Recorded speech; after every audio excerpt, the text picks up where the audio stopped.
This week, we celebrate Valentine's Day with a discussion about second chances. Should you give it another go with your ex or not? And later, how important is it to have similar interests in a relationship? Do you need to do everything together, or are separate interests okay?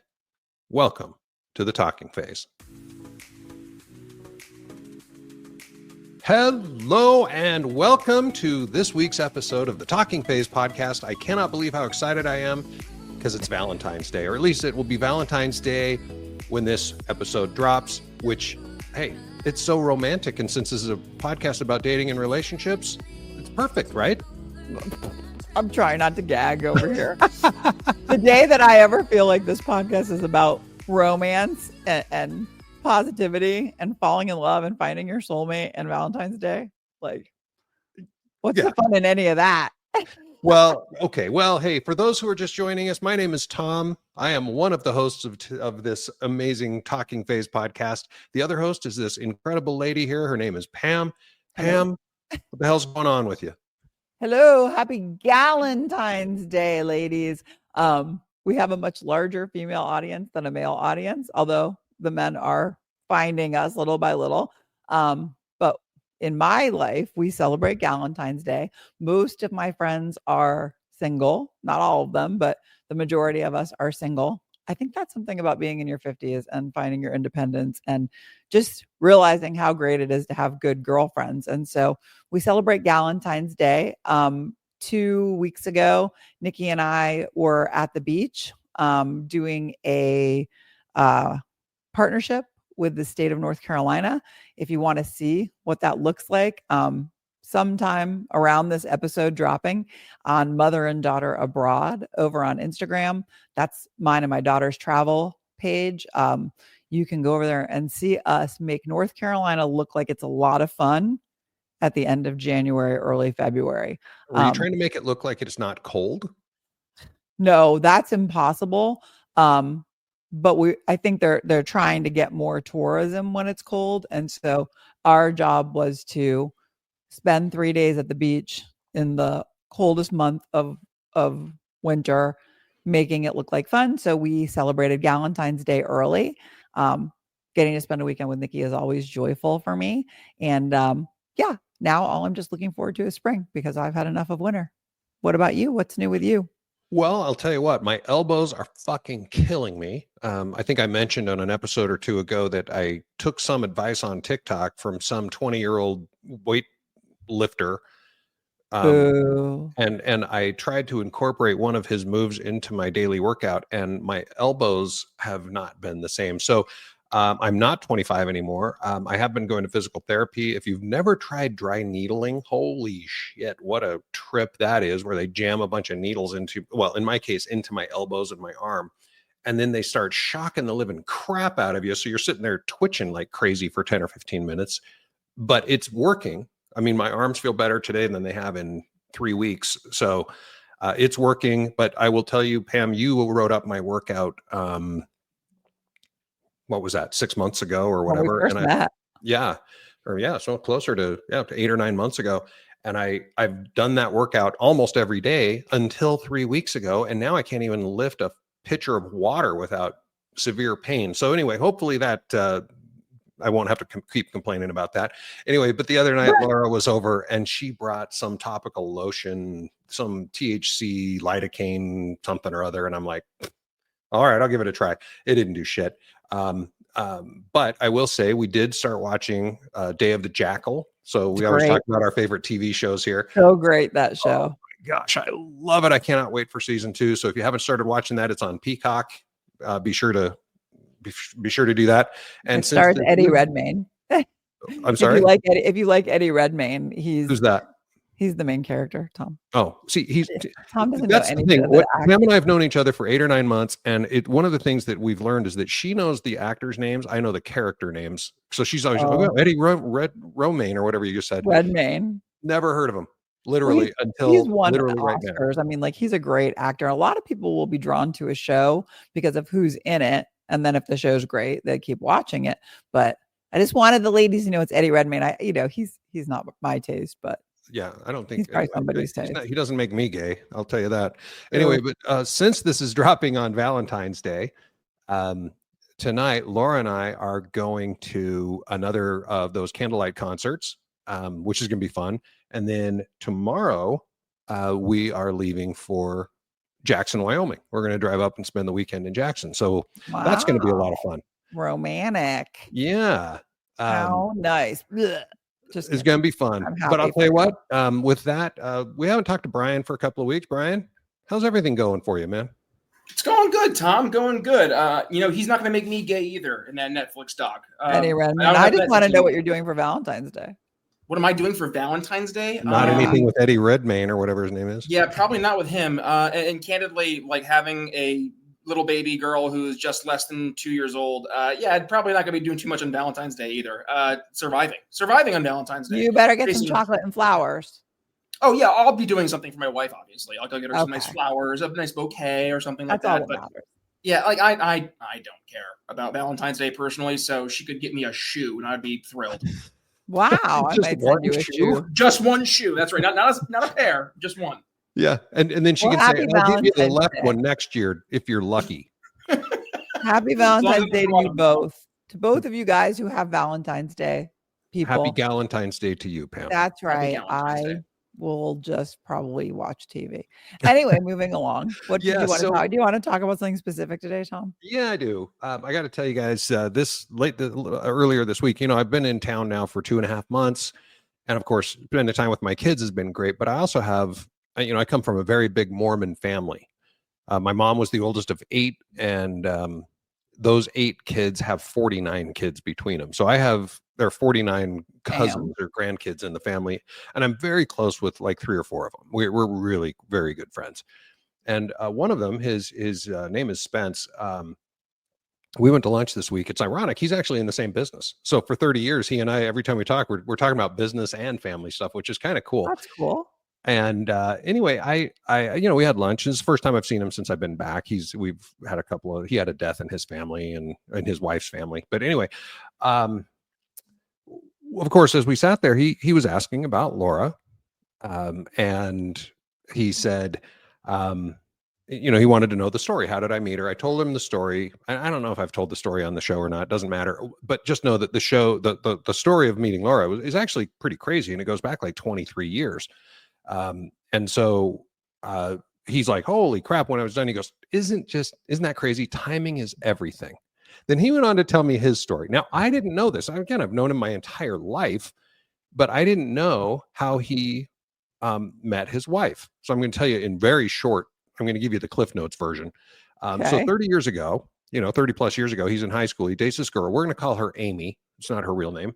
But I didn't have her permission to use her name. So anyway, so they dated when they were like juniors in high school. They broke up while they were still in high school.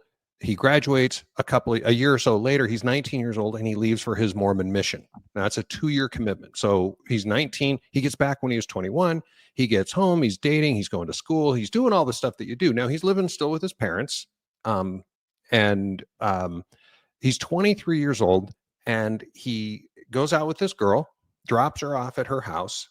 It's like 1 a.m. And he drops her off at her house and he realizes that he's just a few blocks away from Amy's house, the girl he dated when he was a junior in high school. And he thought, cool.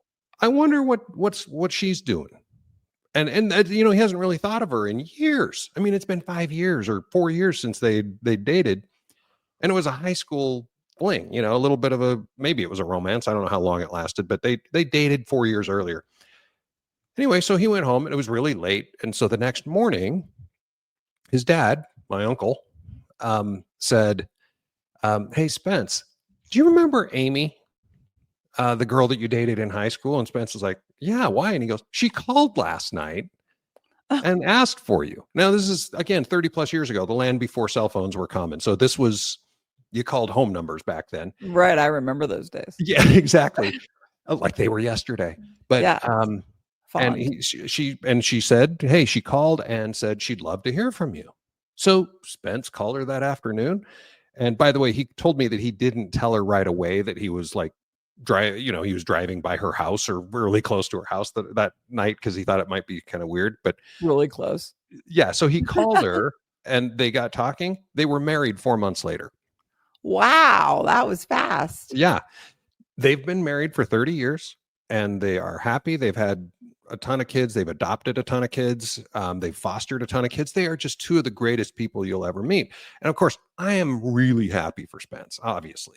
And it's a feel-good story. It's a very Mormon story, by the way, the 4-month thing. I mean, they lived happily ever after, but it got me thinking, like, okay, so yeah, I had an ex in high school.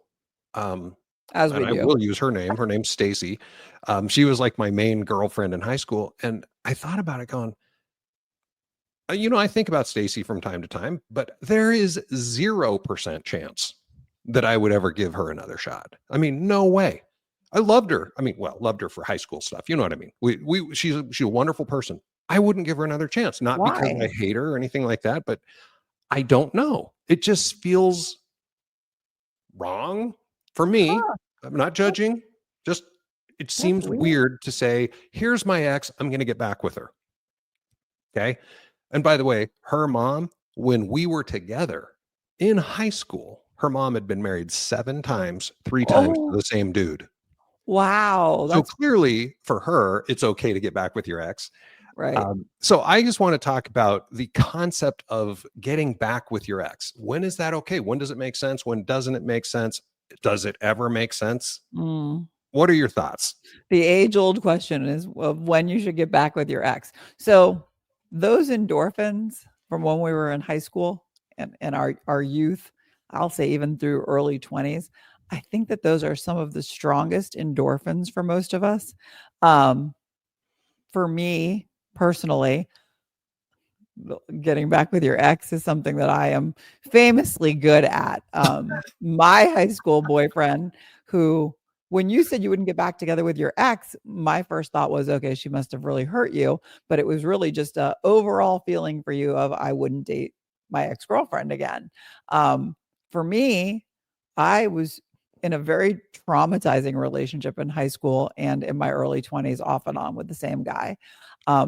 But to this day, and I'm 57 years old, he is probably still the person that I would say I loved the most in my entire life, felt the most passion for, broke up and got together numerous times. Even after my marriage ended, we talked and contemplated trying things again 40 years later. So for me, I totally understand the draw and the appeal. And I just think it's that our brains are still forming and those endorphins are so irrationally intense, for better or worse. And it even goes so far as, in my marriage, which only lasted 18 years because we separated 3 times. And the first 2 times we separated, as soon as we separated, we missed each other. Again, on our last episode, we talked about staying with somebody out of fear. It is possible that for both of us, that it wasn't so much that we missed each other or loved each other so much, but just that we just were scared of starting over. We had so many years and a child, and my daughter was his stepdaughter, so much history there that we would, as soon as we were apart, we would want to get back together. And we would wait like a mandatory 6 months. And really the happiest days of my marriage were the days that Chris moved back in to the house. Like that first day, that level of excitement that it was going to work out and I wasn't going to have to go back out there and meet somebody new and we were going to try again and it was going to be wonderful. And that lasted about at most 2 weeks. And we were right back where we were when we separated. And the third time, finally, we were smart enough to know that it was done. And that's been 5 years now. I'll never, ever get back together with him. But I get it, is the bottom line. I get that drive to recapture something that made you really happy or made you feel a level of butterfly or just that pit in your gut, that excitement that it's really hard to get again after you've been in a long marriage, or maybe it's an age related thing. I haven't had those emotions except for the day, well, when I first met my husband, the first year, the honeymoon period before we got married, I had those feelings, but not as strong as I did for my high school boyfriend. Nobody in my life as strong as my high school boyfriend. That's interesting that you should say. Obviously it's different when it's a high school thing. If I had just gone out with a girl once or twice or something in high school and then I ran into her years later, that would be different. But I mean, Stacy and I, we were a thing for like a year and a half. And so, I mean, it was as close to a long-term relationship as you can get in high school, I would think. But I guess for me, once you've broken up with someone, especially as an adult, okay, forget the high school thing for a minute. But if once you've broken up with someone, I guess I just don't understand the theory that, hey, I didn't like this person enough to stay with them, so we'll go ahead and let's bring them back. Is something going to be different this time? Unless you've both gone to like years of therapy, or it just seems like literally the ingredients and the recipe for a disaster. The difference between you and me right there in a nutshell. You're very black and white. What's done is done. And I'm very gray, for better or worse, which means what's done isn't necessarily done. If I really care about that person, if I really loved them and we hit a wall or had problems, but the love was still there and we separated or broke up and whatever, I don't think that therapy or growth or any of that for me in these two situations with these two relationships, there was enough of a reason to try again. And I would think that would be really relatable for you because you didn't separate, but you did have, problems in your marriage where your ex-wife cheated on you. Mm-hmm. And you did give her another chance and you did stay in the marriage. Is there a huge difference? But, you could have very well separated for 6 months and gotten back together. What's the difference? You still gave her another chance. You still tried again. So here's the difference. The way you just phrased that is really interesting and really nice, actually, because if we had separated, the reason I think we would have separated is because she wanted to try out her new boyfriend. Oh. If you think about it that way, because why else would we? Because I had said, let's try to make this work. If she had said, well, no, let's separate. It's a trial separation. Well, she's basically seeing if it's going to work out with this other guy. So 6 months later, she comes back. I'm now her second choice. That's the way I see that. Now, what's interesting, Spence's brother, my cousin's brother, I wasn't going to bring this up, but Spence called me, I don't know, a year and a half ago. And he goes, Tom, I need your advice for his older brother, who's, great guy, still my cousin, but I'm not as close with him as I am with Spence. And he goes, my brother, he's been married for, 30 years or whatever. His wife came to him a year and a half, 2 years ago and said, hey, I love you, but we've been dating since high school. I never got a chance to meet anyone else. So I would like basically a hall pass. I mean, she didn't say it this way, but I want a hall pass. I want to go try it out. But I hope you'll wait for me. And Spence's brother called Spence and said, what the hell do you do? And Spence, Spence has been married for 1,000,000 years. He's totally Mormon. He's like, I think that's a horrible idea. And so he called me because he knows I'm far more worldly and less Mormon. Yes, a little less Mormon, or a lot less. And he said, what do you think? And I said, fuck that, for that exact same reason. She's basically saying, I love you, but I want to go out and she literally said she wanted to go out and have a bunch of sex. So it wasn't just she wanted to go out and fuck a bunch of guys and then decide if she wanted to come back to my cousin. And I'm sorry, that's just wrong. And that is a calculated thing that she's doing, obviously. But if she had just started fighting with him and then they separated, and then 2 years later she went, oh man, I've been fucking all these guys, and I realized that my former husband, or my current husband, if we're just separated, is a really nice guy, I want to go back to him, I wouldn't take her back. This is a clear case of the grass is not always greener on the other side. Right. And, people break up all the time because they want to see what else is out there. I've been guilty of doing that back in my 20s many times. The grass is definitely not always greener on the other side. But the fact that you want to see what the grass is like does not bode well for your current relationship. You're probably, not probably, you're not with the person that you should be with if you're thinking about being with other people. And there are people who have been together since they were kids or 18, or like your son and his girlfriend, they were together a long time. Clearly, things that, people drift apart, they want to see what else is out there. But you know what? At the end of the day, I think that a lot of people realize that for whatever reason they separated for, they were wrong. They made a bad decision. Some people are lucky enough to be able to have a stronger relationship because they left that one, went out there. I mean, you hear about it happening all the time. People breaking up and coming back together, people getting remarried again 2-3 times, like you just mentioned. Your high school girlfriend's mom had been married 7 times, 3 times to the same guy. I mean, like, it just happens. And I think it is just the endorphins and the excitement level, and just, you're bored and you want to shake things up. So you end things and you go about your life and you explore new avenues. And then you realize that what you had was better, or the best of everything you've had. And most of the time it's too late. The person that you've hurt or left has moved on without you, as they should. But sometimes those people end up back together and they wind up really happy and in a good relationship. And they look back on that and they're like, thank God we got back together. In my prior life, I ran a small online divorce company, and we had relationships with divorce attorneys all over the country. And I got to be very good friends with this one divorce attorney who had a never remarry guarantee. And so when she would help a couple get divorced, she would say, my guarantee is that if you ever remarry each other, I will perform the ceremony.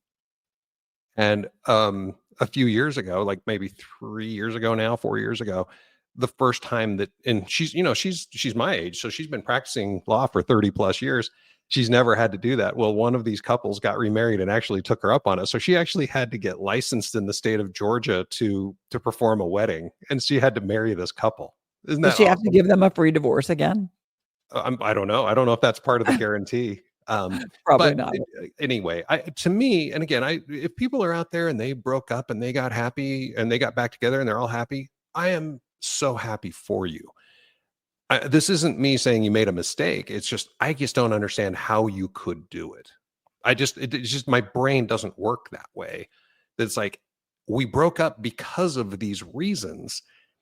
And unless these reasons went away, on both sides, right, right. If we both Which did they not don't fix, then you've already baked that cake once. You know the results of this recipe.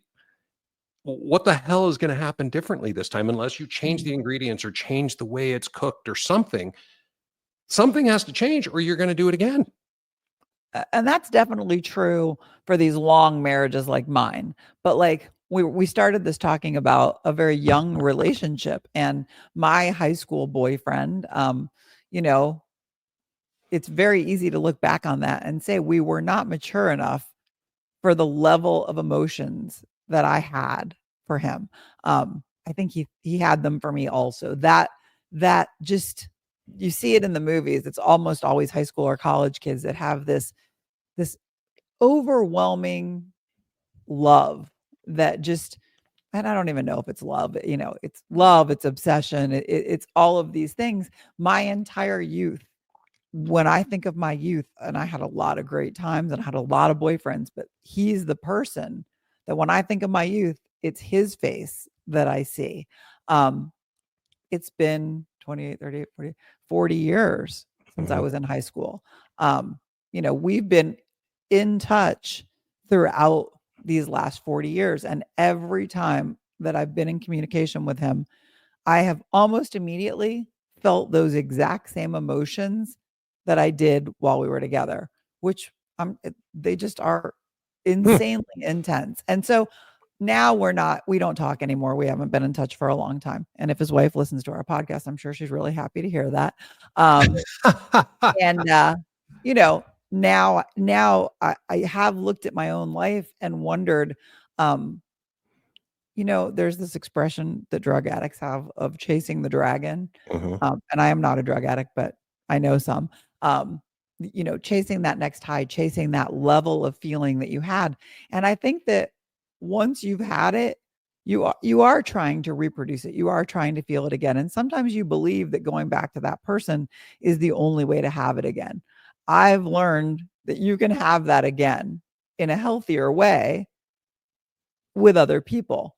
I'm still not married to those people, so maybe it wasn't for the better anyway. But, I do know now that I don't want to ever feel that level of need, for lack of a better word, for another human being. I want to really want somebody, but I definitely want something healthier than what that relationship represents for me. Well, I will tell you, it's just so people don't think that I like absolutely hate anyone that I've ever dated or anything. So my high school girlfriend, she and I have stayed in touch. Even though I would never in a million years date her again. I don't know, about 4.5 years ago, we met for lunch. We haven't seen each other in probably 10 years before that, but we met for lunch. Got caught up. I mean, she's a great lady. There's just no way, no chance would I ever date her again.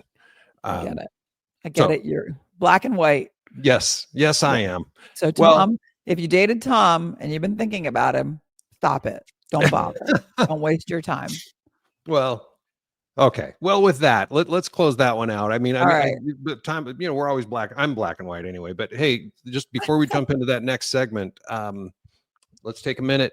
As always, please take a minute, rate and review the show. Hope you like what we're doing. We're not professionals, but we at least try to share some wisdom that we've gained over the years. If it's not wisdom, at least it's experience.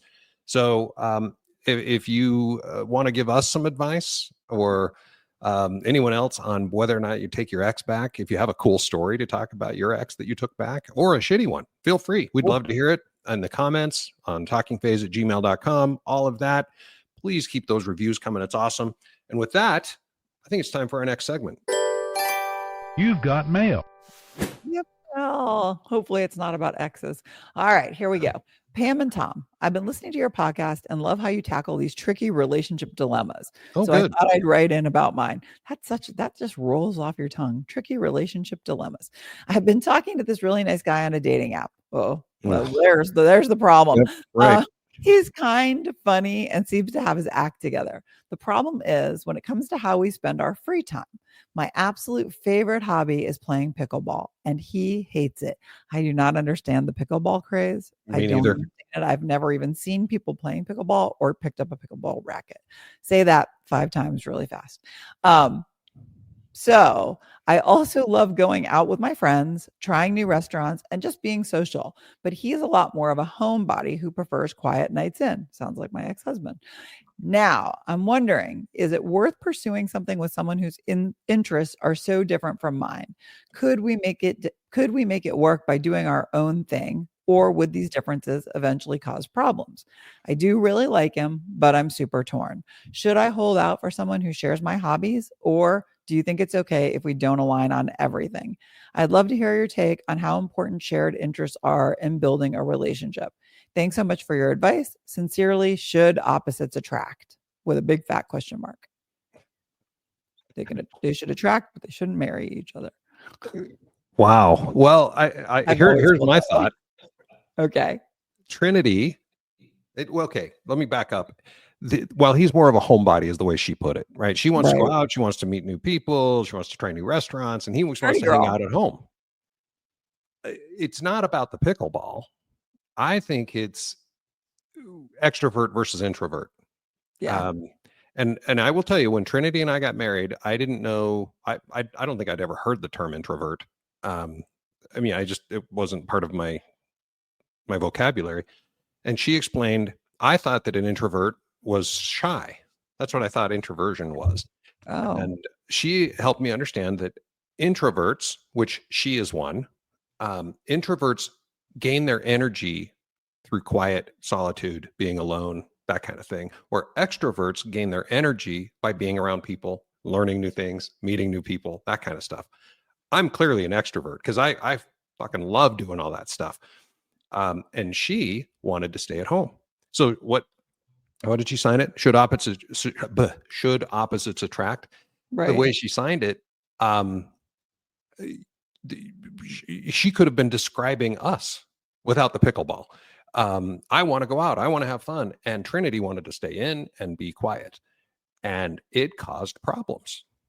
And Trinity saw that it was causing problems. And it's not like I would sit there and go, God damn it, let's go out. It wasn't that. She just knew that I wasn't getting the energy. I wasn't being fulfilled. Right. And so she came up with this really interesting thing.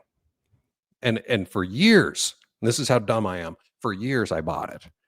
Oh. I would say, let's go out to dinner, or let's go, fill in the blank, whatever it was that I wanted to go out and do. And she'd say, I just don't want to share you.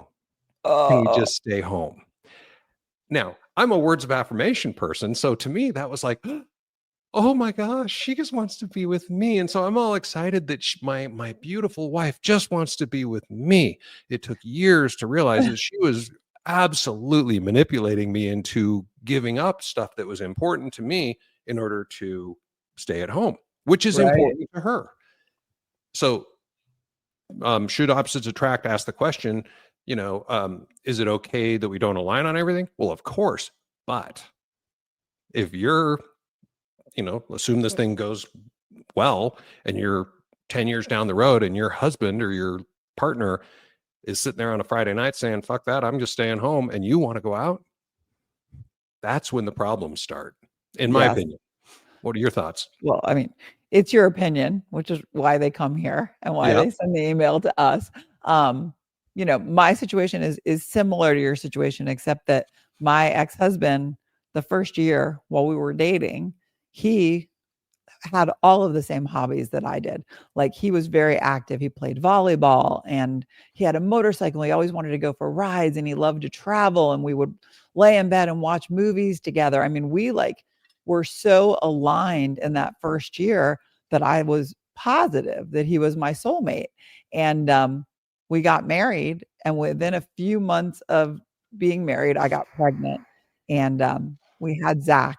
And then after Zach was old enough, I was ready to kind of resume having a social life again. I wanted to go out. I wanted to go to a play or go to a movie or even just watch something at home on TV together. He wanted to read.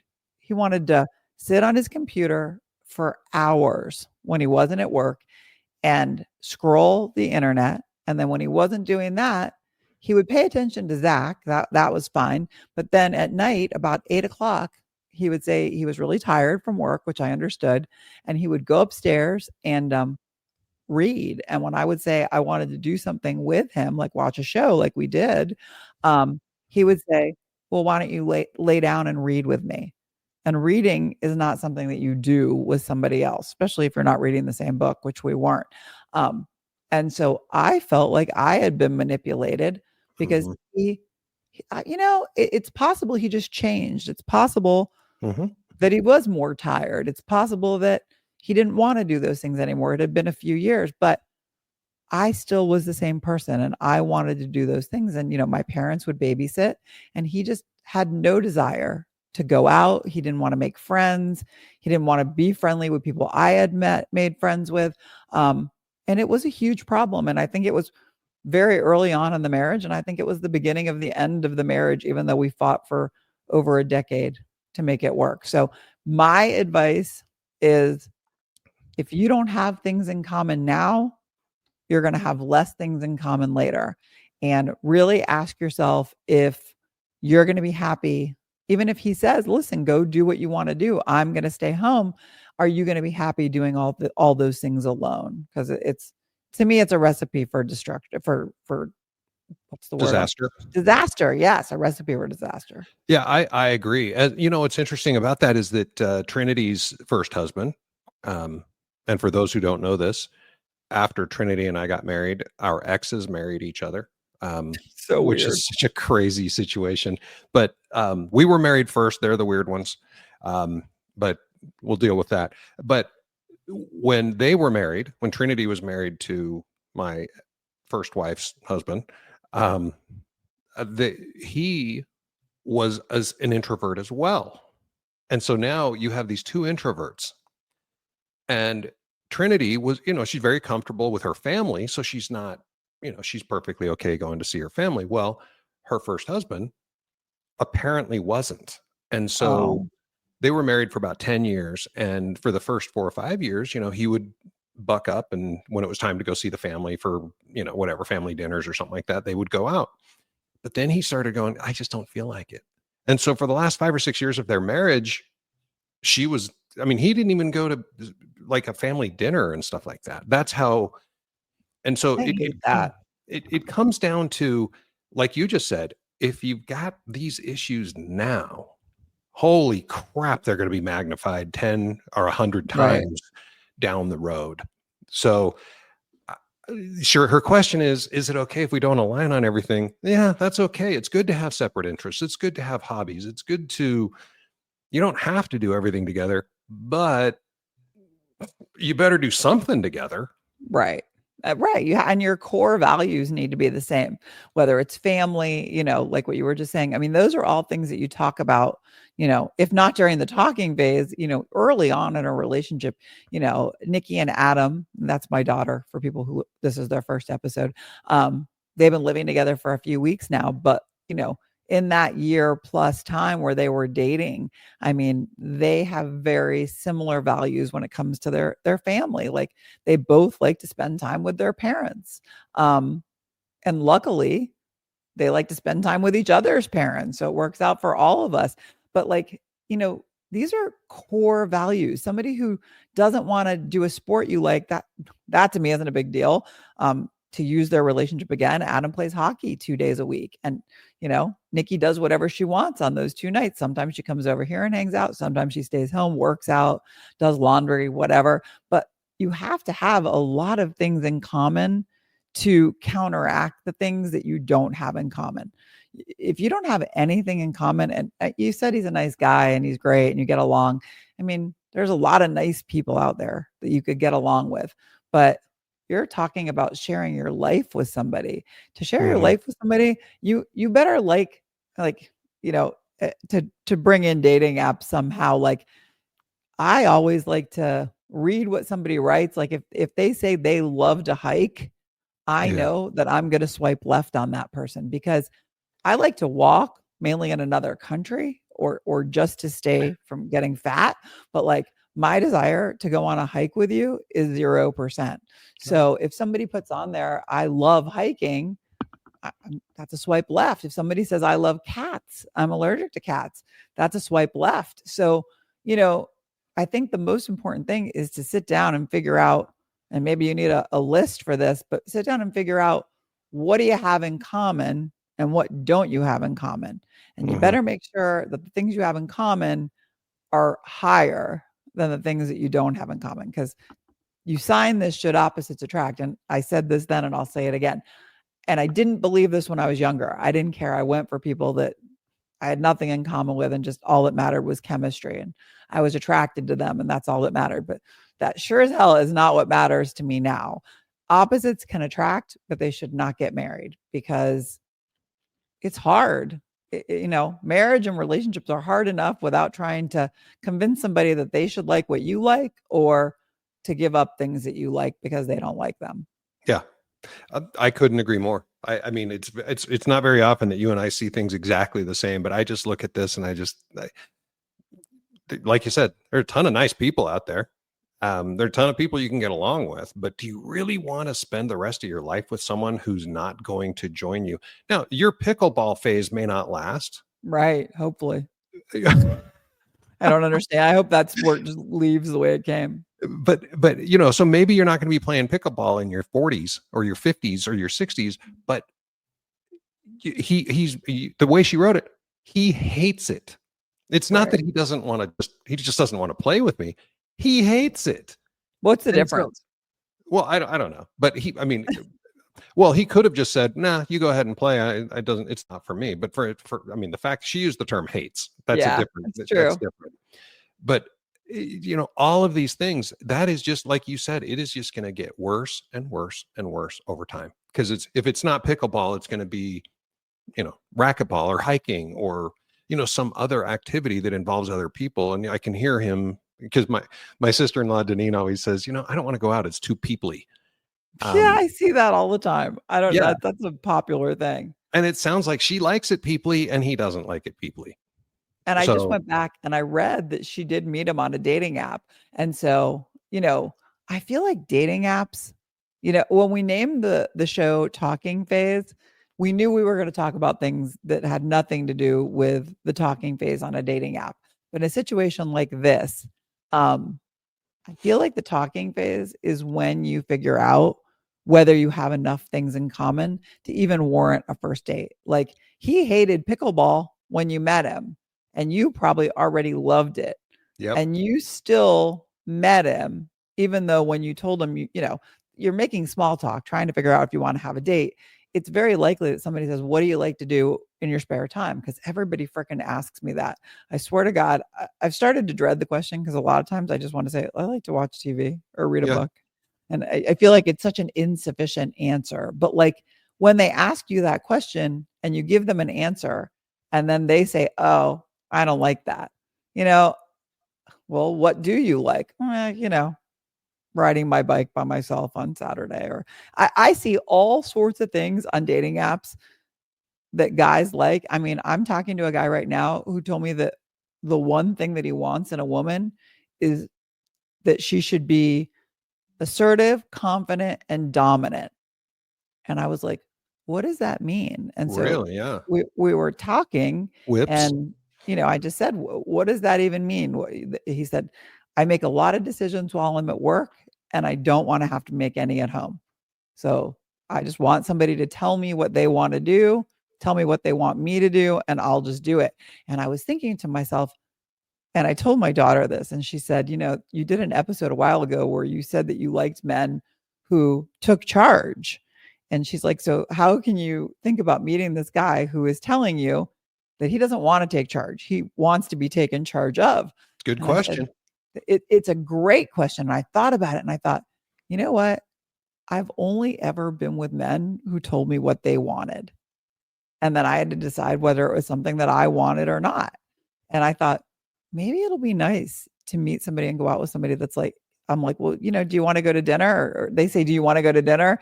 And you say yes. And they're like, well, what do you want to eat? And they don't even like, I could always choose. So maybe there's something to be said for that. I did ask him if he was just looking for like a dominatrix, because that's not my thing. And he said, no, it has nothing to do with sex. He just wants to go along. And you know what? I couldn't find something right off the bat that turned me off about that. That doesn't mean that it doesn't mean that I won't, but I'm going to meet him, because you know what? It might be nice to be able to make the decisions once in a while. I can't wait for an update, because probably won't happen. Well, no, I mean, you're going to meet him. I want to hear whether we do it on the show or not. You need to tell me what goes on. I will, but that half the people that I make plans with, like, you just stop hearing from them before the plan ever comes, or you confirm the date and they say, oh no, and I told you about that guy weeks ago that we had been talking for weeks, and then we had a date planned, but I didn't hear from him. And normally if I don't hear from them, I just don't go and we don't talk again. Because they don't go either. But I reached out to him the day of the date and said, are we still on? And he was like, no, I can't go. I'm really sorry. And closed his whole profile done. So I think that he was probably married. And I think there are quite a few married guys on dating apps. But back to her, read a dating app, read what people like to do, and make sure that those are things that you like to do also. And if I know a lot of people don't even read the profiles, but I can't tell you how many times somebody will say something that I wrote in my profile and I know they didn't read it. And I'll say, did you read my profile? And they'll be like, oh yeah, I read it. And I'm like, well, then you should already know, the answer to this question, because I'm pretty much an open book on there. So read those freaking profiles, you guys, and ask questions before you meet somebody. And then you don't wind up liking somebody who's nice, but you have nothing in common with. Well, and the other thing, by the way, just on the same note, I've said this on the show before, that look at the pictures too. I look at a woman's picture on a dating app, and if all 5 of her pictures are her skydiving, hiking, paddleboarding, pickleballing, fuck that. How about where's the picture of you sitting on the couch watching Netflix? When you rest, people. Yes, there's a balance in life, and Right. I like to go out, but I love it when Laura comes over and we watch Day of the Jackal. Right. I mean, I love that, but I have that on my profile. What's that?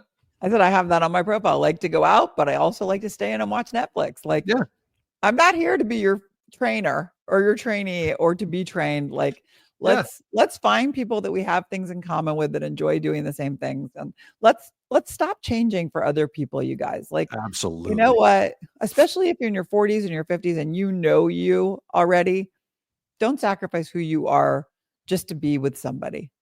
Yeah. Amen. I'm with you. And all right, however we agree. Just I'd say get out now. That's me. Or tell him if he doesn't play pickleball, you're getting out. Well, then you've just told him to change for her.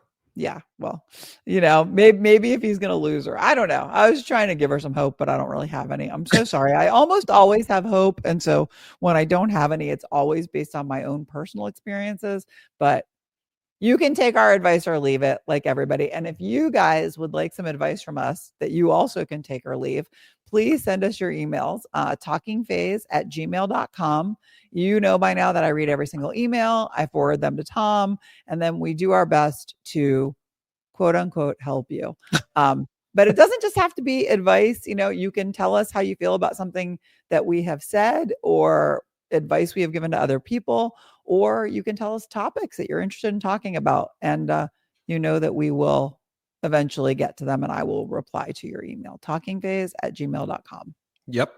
And as I do every week, I want to thank everybody for listening. I want to thank Pam for being an amazing co-host. This is so much fun every week.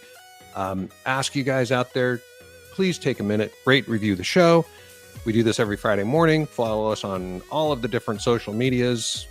Pam does a great job doing that. I never do. So thank you, Pam, for taking care of things. With that, I'm going to sign off. Till next Friday, this is Pam and Tom. We're out of here. All I have for you guys today is happy Valentine's Day. There you go. Have a great day.